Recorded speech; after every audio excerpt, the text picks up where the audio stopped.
personally, I would always rather have the lion's share of my wealth in an undervalued asset that is in a long-term positive trend like gold and silver than in an overvalued instrument that runs all sorts of counterparty risk and is in a long-term negative trend. And the stock market going up is not the real trend. It's the value of the fiat money, its purchasing power value going down. That's the real trend. Because 1 trillion times zero is zero. We're starting to hear more of the term of stagflation, which is slower growth and higher inflation. And while they talk about that being a specter in the future, well, this is from the Atlanta Fed's GDP Now, and this is the personal consumption expense prices year over year, up at 420. And this is the GDP that they're showing they anticipate, because this is a forecast, at 1.3. So if we're just going by this graph and presuming that the Atlanta Fed is right, guess what? We're already in stagflation. It's very, very, very early stages. Now, they'll talk about that. They'll talk about how this reminds you of the 1970s. Others will say it doesn't remind them of the 1970s at all, and they have all these different reasons. But let me tell you what was the same then as it is now, and that is a shifting into a new social, economic, and financial system. And we are being warned. You can choose to pay attention to these warnings and do something to protect yourself, or you can ignore them. But I don't think we're going to get too many more warnings, to be perfectly honest with you. The new framework, which is how the Fed will approach inflation, almost implies that the Fed will be somewhat late when it comes to responding. Let's see. They're going to wait until inflation is a clear and present danger. Because even though yesterday Fed Chair Powell did admit that perhaps inflation is not quite as transitory and is more sticky than they were thinking, and I'm glad to see that he at least admitted that, they're still not going to do anything about it. Even the tapering is just buying a little bit less. So they're going to keep lots of money in the system, and there's no doubt in my personal mind, but that is what will lead when we get a nice big shocker that they cannot paper over or hide or use their magic to get rid of.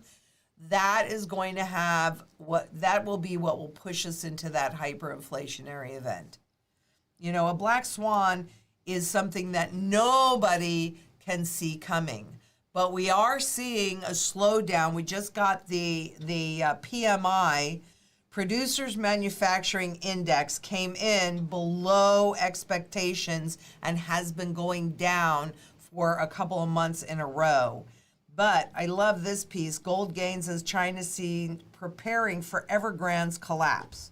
Actually, gold got hammered today because it's good to hide what's really going on in the money markets, in the true markets underneath, where you're having an explosion in that RRP market. Let's see. Gold rose following a report that China instructed local governments. This is actually really interesting. But China instructed local governments to prepare for the downfall of indebted property developer China Evergrande Group, heightening fears of a disorderly collapse.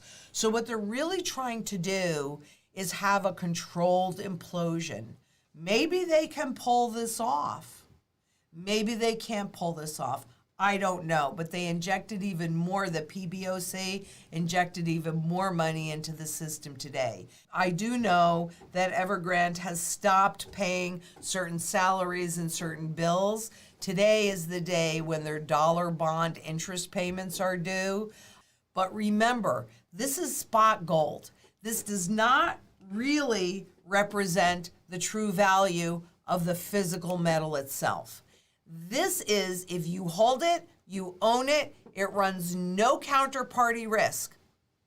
And gold held at home is not subject to politicians and their sway. So physical gold, physical silver, get it done, but you also need food, water, energy security, community, and shelter. Please don't wait. If you've been procrastinating, if you've been hesitating, please don't wait. Being able to buy gold and silver at this deep discount is a gift. There is no other deep discount out there. Everything else is severely overvalued. Gold and silver, physical, is severely undervalued. Turkey just did a very interesting thing today. I'll be looking more at it, and we'll be discussing this, I'm sure, in the future, because in the face of massively rising inflation, they actually cut rates. And central banks cut rates to stimulate borrowing and spending. And they raise rates to reduce that borrowing and spending, which is why in the face of inflation, many central banks will actually raise rates. Now, I don't know if that's going to work this time or not, but let's just keep going with this. The FOMC, while we just looked at the taper, they're going to maintain their target range, which is the overnight rate that they can actually directly control. Now, here's the thing. You can see the steady decline over the years. And we got to zero, we went up a little bit, and then we went back to zero. We've got to take it to negative rates at some point. They think they're going to lift off from here, but would you please look at when they did lift, that you've got a series of lower and lower highs. So even if they make that attempt, and they're not talking about doing that until 2023 or 2024 or whatever. I mean, it's a joke, but they can't do it. In my opinion, they cannot do it. Keep in mind, it is absolutely 100 gazillion% time for you to cover your assets. And here at ITM Trading, here's the foundation, real money. That's what you need, something that runs no counterparty risk, because you hold it and you own it. Because if you don't hold it, your perception is irrelevant in a court of law. If you don't hold it, you don't own it.